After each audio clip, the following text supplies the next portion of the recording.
Oke anak-anak, Assalamualaikum warahmatullahi wabarakatuh.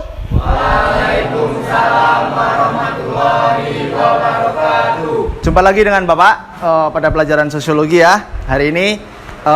Jadi sebelum kita mulai kegiatan pada hari ini, mari kita berdoa dulu. Ketua kelas silakan dipimpin berdoa. Siap, Bra. Berdoa mulai.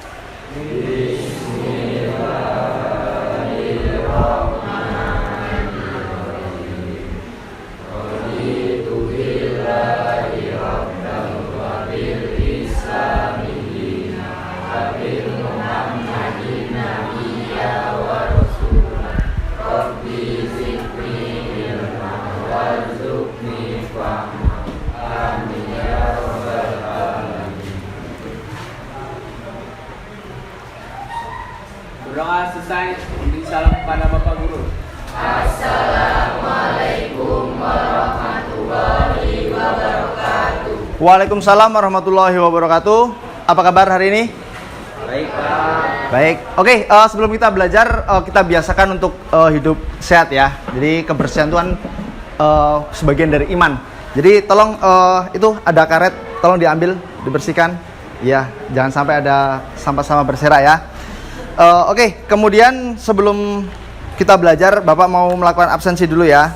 Ini kelas 12 IPS 2. Oke, saya absen dulu. Ahmad Zaki, Aril, Dea. Oke,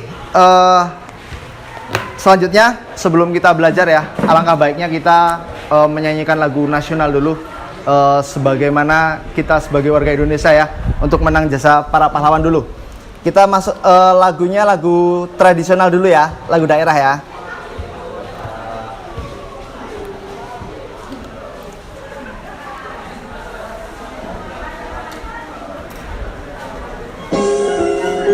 Oke, boleh sambil nyanyi ya.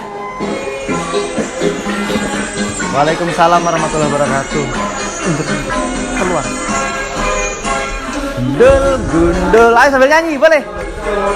Gembelengan, ginyunggi wakul-kul.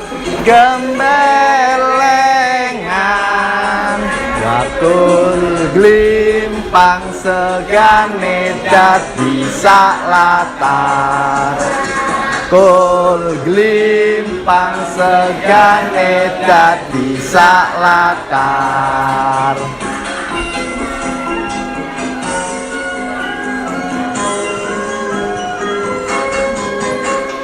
Gundul pacul-cul gembelengan, nyunggi-nyunggi wakul-kul. Gembelengan wakul glimpang segane dadi sak latar. Wakul glimpang segane dadi sak latar.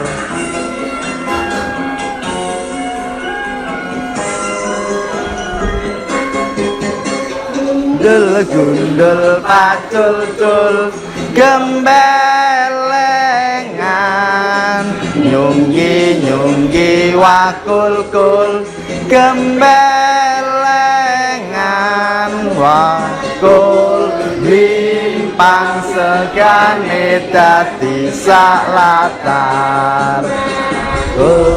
Glimpang segane dadi sak latar.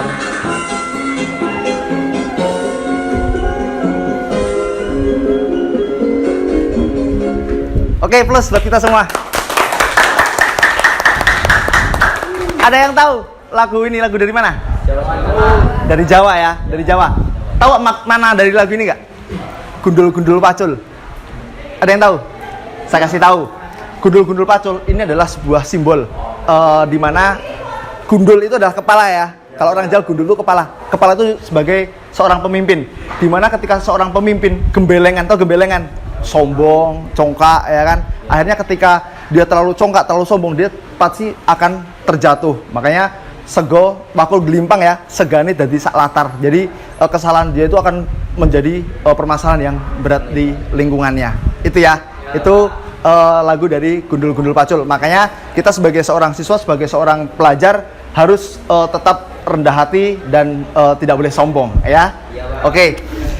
Itu tentang itu. Oke, hari ini kita akan belajar ya, untuk pertama kali kita pertemuan tentang bab perubahan sosial. Ini ya.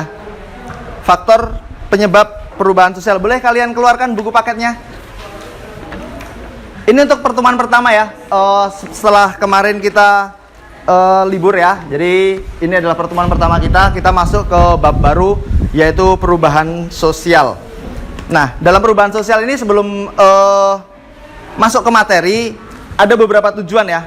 Ini tujuan pembelajaran kita pada kesempatan hari ini.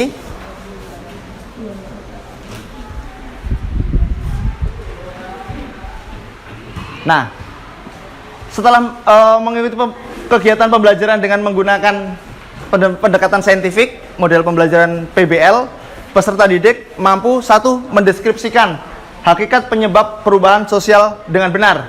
Yang kedua, mengidentifikasikan faktor-faktor internal dan eksternal penyebab perubahan sosial yang ada di masyarakat dengan benar. Kemudian yang ketiga, mempresentasikan hasil kerja kelompok tentang faktor-faktor internal dan eksternal penyebab perubahan sosial yang terjadi di masyarakat dengan benar. Oke, itu tentang tujuan kita untuk belajar pada hari ini. Kemudian sebelumnya Bapak punya sebuah video ya. Jadi silahkan kalian amati. Ada yang ada di video, silahkan kalian berpendapat tentang video yang Bapak tampilkan. Ini tentang perubahan sosial ya nak ya.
Oke, cukup ya.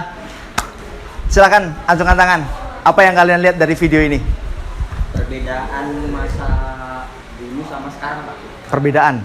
Oke, perbedaan yang seperti apa? Kayak misalnya dulu tuh cara belinya kayak gini, sekarang tuh caranya dengan online.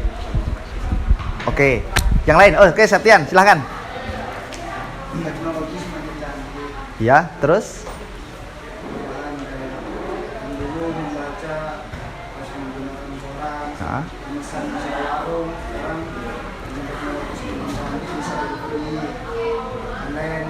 Dengan online. Dulu mainnya masih tradisional pakai tangan gitu contohnya kan kayak tadi. Iya. Sekarang tuh main game, main apa yang game. Oke, tepat sekali.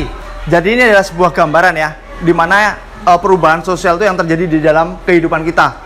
Zaman dulu tuh klasik ya, kehidupan kita tuh serba tradisional dan serba sangat-sangat sederhana. Tapi begitu zaman sekarang terjadilah perubahan yang luar biasa dari media, pembelajaran, kemudian dari komunikasi, bahkan dari rapat pun sekarang udah pakai HP ya kan, udah nggak payah lagi dengan ketemu dulu mau janjian di mana ya kan.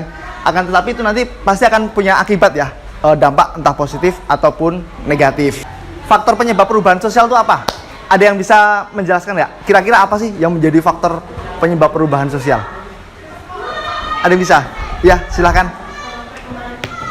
Perkembangan iptek? Ya, benar. Perkembangan teknologi ya. Dari zaman yang dulu sangat sederhana, sekarang menjadi makin canggih ya. Terus ada lagi? Ada lagi yang lain? Faktor lain? Perubahan globalisasi. Globalisasi dalam bidang apa? Teknologi. Ya, hampir sama ya. Hampir sama dia dengan perkembangan iptek ya. Hampir sama. Oke. Selanjutnya. Silakan kalian buka. Apa itu perubahan sosial? Boleh kalian buka dari buku kalian atau yang mungkin sudah membaca. Apa itu perubahan sosial? Silakan acungkan tangan. Apa itu perubahan sosial? Oh ya, silakan. Perubahan yang terjadi dalam struktur dan fungsi masyarakat. Perubahan yang terjadi dalam struktur dan fungsi dalam sebuah masyarakat. Oke, benar. Itu adalah perubahan sosial ya. Jadi perubahan itu memang secara struktur ataupun dalam sosial itu pasti akan terjadi yang namanya perubahan. Dari zaman yang dulu serba sangat sederhana, sekarang menjadi serba canggih, bahkan serba online. Nah, ini hakikat perubahan sosial menurut Selo Sumarjan ya, salah satu ahli, yaitu sebuah perubahan yang terjadi dalam kehidupan masyarakat yang mempengaruhi semua unsur kehidupan. Jadi perubahan itu akan berpengaruh dalam segala bidang. Contoh di persawahan kita ya, di Bunga Raya itu kan zaman dulu belum ada mesin panen ya. Sekarang sudah ada mesin panen. Dengan kedatangannya mesin panen itu akan merubah secara struktur di dalam suatu masyarakat. Karena apa? Masyarakat yang tadinya kerjanya sebagai manol, kemudian kalau panen itu kan pakai ani-ani ya, alat zaman dulu ya. Kadang itu kan pakai alat sederhana. Sekarang mereka udah nggak bisa lagi. Mereka hanya sekedar udah duduk di pinggir, mesin tuh bekerja. Bahkan mesin tuh bekerja tinggal udah masuk ke karung goni ya. Jadi orang-orang tinggal manol aja, tinggal ngangkat barangnya ke rumahnya. Dan itu akan membuat yang namanya struktur sosial itu akan menjadi berubah. Karena apa? Sekarang tidak ada lagi buruh-buruh yang untuk bekerja di sawah. Bahkan kalau misalkan mau tuan tanah atau yang petani sawah itu, dia nggak perlu lagi sama orang-orang manol. Udah terima bersih aja, langsung dimuat ke mobil, langsung bawa ke rumah ya. Jadi udah tidak perlu lagi tenaga dari manusia lain karena sudah dibantu dengan mesin. Itu adalah salah satu contoh perubahan sosial.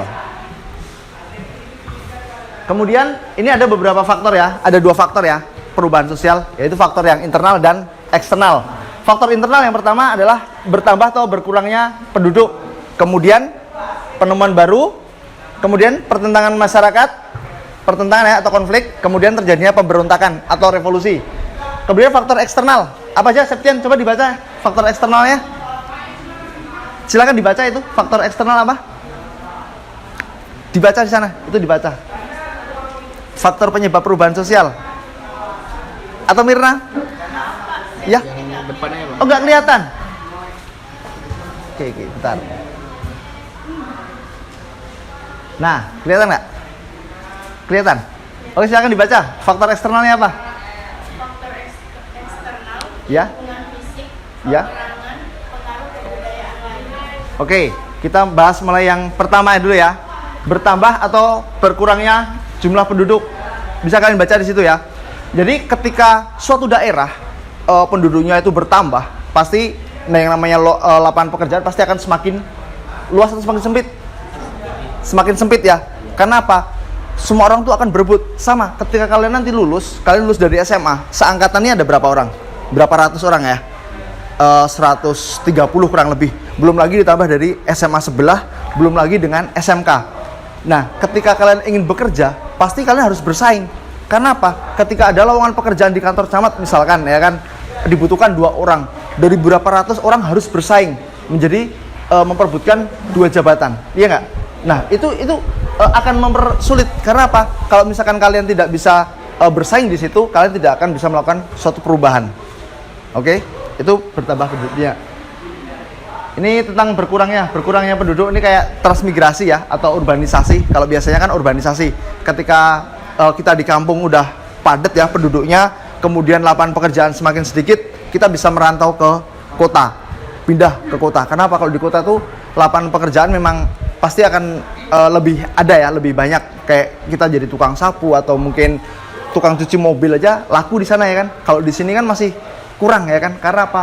Ngapain sih nyuci ke tempat pencucian, kita cuci sendiri aja. Tapi kalau orang kota, mereka dengan aktivitas yang luar biasa tinggi, super sibuk, akhirnya apa? Udahlah, cucikan aja. Nah, itu. Kemudian penemuan-penemuan baru atau inovasi. Nah, ini contohnya adalah handphone ya, gadget. Pada zaman dulu tuh handphone cuman bunyinya duduk ya, dari telepon dulu. Bunyinya kering-kering, itu pun tidak bisa dibawa kemana-mana. Akhirnya berkembang menjadi telepon genggam. Zaman dulu yang paling canggih itu Nokia 3310. Itu yang pertama, dan itu hanya sekedar kita bisa nelpon. Habis itu berkembang Nokia 3200, itu kamera pertama yang bisa Nokia HP yang bisa kamera ya, yang pertama kali itu Nokia 3200. Jadi setelah itu berkembang sampai sekarang, bahkan sekarang udah bisa video call. Mungkin nanti untuk beberapa tahun ke depannya udah pakai hologram nanti ya kan, kita udah nggak lagi pakai video call lagi. Udah nampak kayak orangnya, bentuknya kayak Septian seperti ini, tingginya sekian ya kan, udah bisa kita terlihat, bisa tos juga mungkin seperti itu. Ya karena apa? Adanya penemuan baru, dan itu akan menyebabkan terjadinya banyak sekali perubahan di lingkungan kita. Kemudian arah penemuan baru ada yang merambat, kemudian memusat. Ya kalau yang kayak memusat, ini saya contohkan aja kayak perubahan mobil ya, model mobil ya. Mobil sekarang kan memang hanya satu orang aja yang buat dari produknya, dari orang atas, dari produsennya. Dari kalau Toyota kan dari Jepang. Nah, mereka membuat sebuah desain, kemudian muncul mobil sekarang. Sama kayak sekarang mobil listrik ya, udah mulai berdatangan ya. Dari Wuling. Wuling itu dari mana? Produk dari mana? Negara mana? Tahu nggak? Cina, dari Cina. Nah, jadi Cina membuat sebuah mobil inovasi baru, yaitu mobil listrik, di mana sekarang udah muncul ya mobil yang listrik yang kecil tuh. Itu harganya kan 200-an juga. Nah, ini karena apa? Karena adanya inovasi baru. Kemudian pertentangan atau adanya suatu konflik. Jadi dalam suatu masyarakat ketika terjadi suatu konflik pasti akan muncul yang namanya suatu perubahan. Karena apa? Ketika suatu daerah atau suatu wilayah itu ada konflik, pasti mereka akan terblok-blok ya wilayahnya. Bahkan mereka akan membuat struktur baru. Siapa ketua dari kelompok A? Mungkin kalau di ini misalkan ya kelompok IPA sama IPS, kita bikin ketua geng IPS siapa? Tunjuk salah satu orang. Zaki jadi ketua gengnya ya kan. Nanti yang kelas IPA ada lagi nanti Ivan mungkin ya kan. Nah, mereka akan membuat struktur lagi. Siapa bendahara, siapa sekretaris, siapa pangeran tempurnya ya kan. Kayak di Dilan ya kan. Dilan tuh pangeran tempurnya siapa? Nah, itu akan menjadi suatu perubahan sosial. Kemudian terjadinya pemberontakan atau revolusi. Nah, ini revolusi ini kayak kejadian di GAM ya. Di GAM itu akan membuat kita terjadinya suatu perubahan. Karena apa? Kalau misalkan mereka tidak berkonflik dengan kita, pasti tidak akan terjadi perubahan. Dan sekarang orang-orang GAM kan mereka melawan kita. Mereka punya struktur sendiri, bahkan pelatihan militer mereka mempunyai sendiri. Mereka sangat kuat ya, GAM tuh. Mereka memang orang-orang yang berani mati. Bener-bener berani mati. Bahkan sampai perang dengan anggota TNI kita ya kan, sampai berapa nyawa yang sudah melayang ya kan. Nah. Kemudian ya faktor eksternal. Yang pertama lingkungan fisik, kedua peperangan, yang ketiga pengaruh budaya lain. Nah, lingkungan fisik, nah ini contohnya. Ini adalah Gunung Merapi ya. Ini tahun 2016. Tahun 2006 itu kemarin ada ledakan Gunung Merapi, di mana waktu itu saya kebetulan ada di sana. Saya sebagai tim dari SAR, kemudian saya membantu warga untuk evakuasi, dan waktu itu kebetulan saya berada di bagian logistik. Jadi bantuan apa tuh saya yang menerima, kemudian dengan tim ya, dengan rekan ya, bukan saya sendiri. Saya bagian menerima, kemudian membagikan ke warga yang terkena efek dari abu vulkanik. Karena apa? Mereka rata-rata adalah masyarakat petani dan mereka tidak berani untuk melakukan aktivitas di sawah. Karena apa? Abu vulkanik dari itu sampai ke rumahnya itu hanya sekitar jaraknya 5 km saja. Jadi sangat dekat banget. Akhirnya apa? Mereka dievakuasi, ditempatkan di suatu tempat. Kemudian pada malam tanggal berapa itu terjadi ledakan yang sangat luar biasa. Akhirnya mereka dievakuasi ke lebih bawah lagi, ke kota Boyolali. Akhirnya apa? Ya ini salah satu faktor terjadinya ini. Jadi di camp itu udah tidak ada lagi orang yang kaya sama orang yang miskin. Semua sama. Semua tidurnya di lantai ini. Pakai selimut seadanya, makan pun seadanya. Dan dari bantuan ya, yang pasti karena mereka nggak bisa masak, rumahnya pun banyak yang kena abu vulkanik, ada yang roboh. Nah, itu karena salah satu faktor lingkungan fisik. Yang kedua, peperangan. Nah, ini peperangan ini banyak terjadi di beberapa tempat ya, kayak di GAM, kemudian mana lagi? Irian ya, Papua ya. Sekarang masih perang ya sampai sekarang ya. Karena apa? Mereka ingin mendirikan negara sendiri. Ya, itu kan sangat berdampak sekali dengan perubahan kita. Kemudian pengaruh budaya lain. Nah, ini yang terjadi sama kita ya, kayak Fashion Week. Nah, itu di Citayam. Nah, itu salah satu faktor dari pengaruh budaya lain. Jadi dari orang-orang kita itu menjadi istilahnya itu ikut-ikutan tren ya. Gaya pakaiannya kan sekarang orang udah serba mini ya, serba kecil, ya kan? Nah, itu karena apa? Pengaruh dari budaya lain. Oke. Sekarang ini materi udah selesai.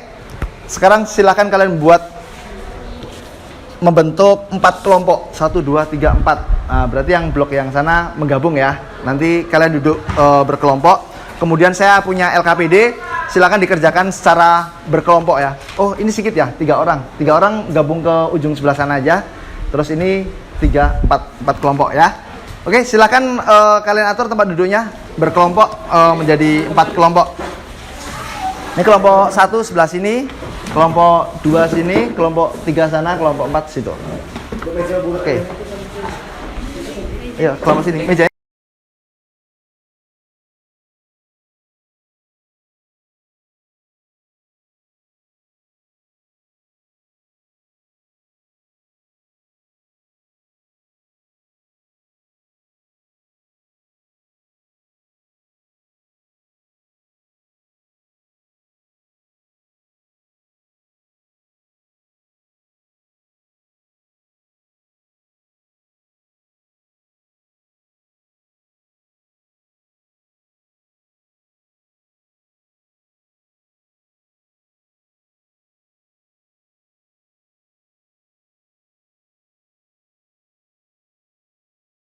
Oke, baik.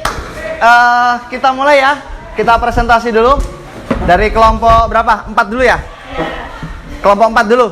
Boleh, silakan. Yuk dipresentasikan kelompok 4. Apa hasil diskusi dari kelompok kalian? Silakan berdiri.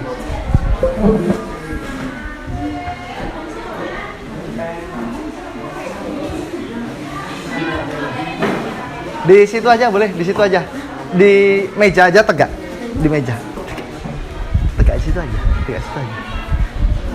Tegak situ aja. Ya. Nah, situ aja tegak.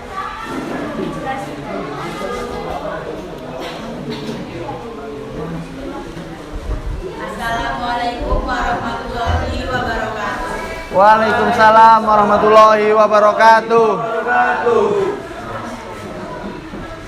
Kelompok 4. Dari kelompok 4 akan mempresentasikan hasil diskusi kami. Jelaskan faktor penyebab perubahan sosial dari internal. Perubahan sosial internal 1.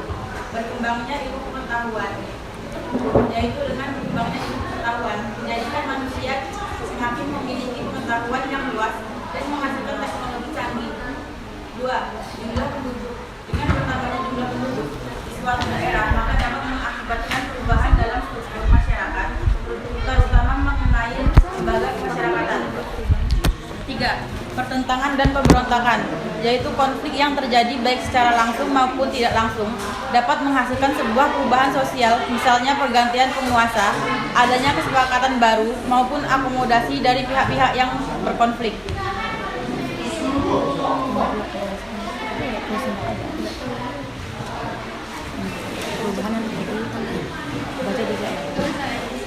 Dua, jelaskan faktor penyebab perubahan sosial dari eksternal.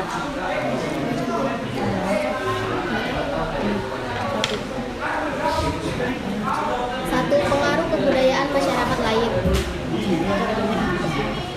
Adanya interaksi yang terjalin antara satu masyarakat dengan masyarakat lain yang berbeda budaya dapat saling mempengaruhi. Dua, peperangan. Perubahan sosial yang terjadi terdapat dalam sistem birokrasi, di mana pihak yang menang biasanya akan memaksa pihak yang kalah untuk melakukan ideologinya. Tiga, terjadinya bencana alam. Hal ini mendorong manusia untuk pindah dan mencari tempat yang baru. Kemudian mereka membangun permukiman dengan lembaga-lembaga sosial yang baru. Oke, silakan duduk. Beri plus buat teman kalian. Oke, kita presentasi satu kelompok lagi. Kelompok 1. Silakan dipresentasikan. Berdiri dari situ aja boleh. Ya.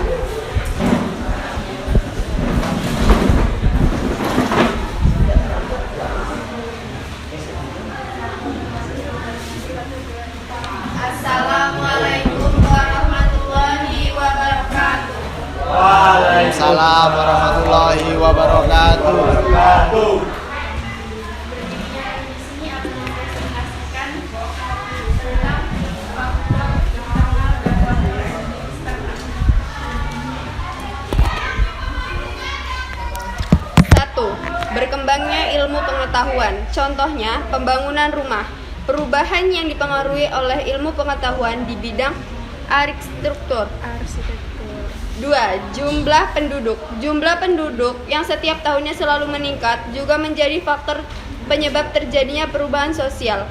Pulau Jawa yang memiliki tingkat kepadatan penduduk yang tertinggi dapat menimbulkan masalah di masyarakat. Hal ini yang kemudian memicu terjadinya urbanisasi. 3. Pertentangan dan pemberontakan. Konflik sosial dapat terjadi karena adanya perbedaan kepentingan atau adanya ketimpangan sosial.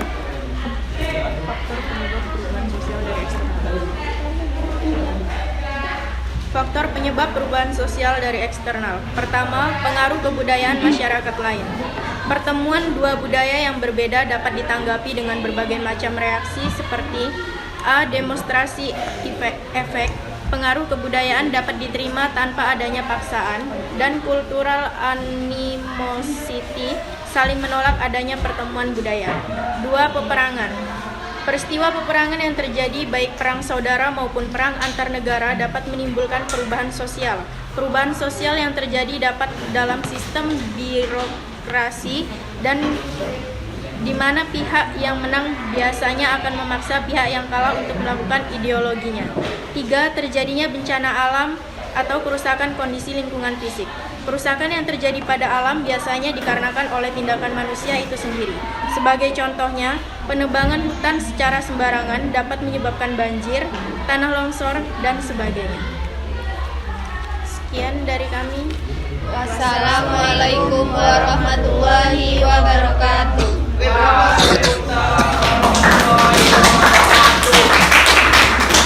Oke, jadi sama ya untuk beberapa faktor. Jadi dalam perubahan sosial itu ada dua faktor, yaitu faktor internal dan juga eksternal. Kalau dari internal apa aja?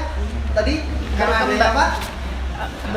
Perkembangan ilmu pengetahuan. Perkembangan ilmu pengetahuan. Kemudian Jumlah penduduk. Kemudian Pertentangan dan pemberontakan. pertentangan atau konflik. Kemudian ada pemberontakan. Oke, kemudian yang faktor eksternal apa aja? Pengaruh kebudayaan masyarakat lain. Pengaruh budaya masyarakat lain, terus Peperangan. Terjadinya bencana alam, kerusakan terjadinya bencana alam. Oke, jadi itu adalah faktor-faktor yang ada dalam perubahan sosial. Jadi kenapa perubahan di dalam lingkungan kita kok terjadi? Kenapa? Yaitu dua faktor, antara internal dan juga eksternal. Jadi sudah sangat baik dari kedua kelompok yang mempresentasikan. Sekali lagi close buat kelompok yang sudah presentasi. Oke, berikutnya ini materi sudah selesai ya. Jadi untuk pertemuan besok kita akan membahas tentang modernisasi ya. Jadi apa itu modernisasi, bagaimana terjadinya, kemudian dampaknya nanti kita bahas di pertemuan yang selanjutnya. Silakan kalian nanti di rumah kalian pelajari, kalian baca, kalian cari tahu apa itu tentang modernisasi. Besok Bapak berikan pertanyaan ya. Oke, jadi kesimpulannya adalah pada hari ini perubahan sosial itu faktornya ada dua ya, internal dan eksternal. Oke,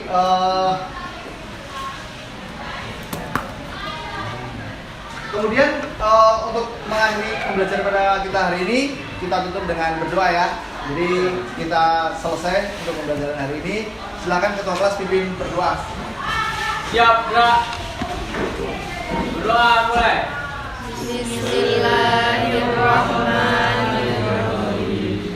Wal asri innal insana lafi khusri illa allazina amanu wa amilus solihati wa tawasau bil haqqi wa tawasau bis sabr.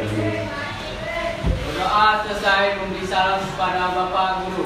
Assalamualaikum warahmatullahi wabarakatuh. Waalaikumsalam warahmatullahi wabarakatuh.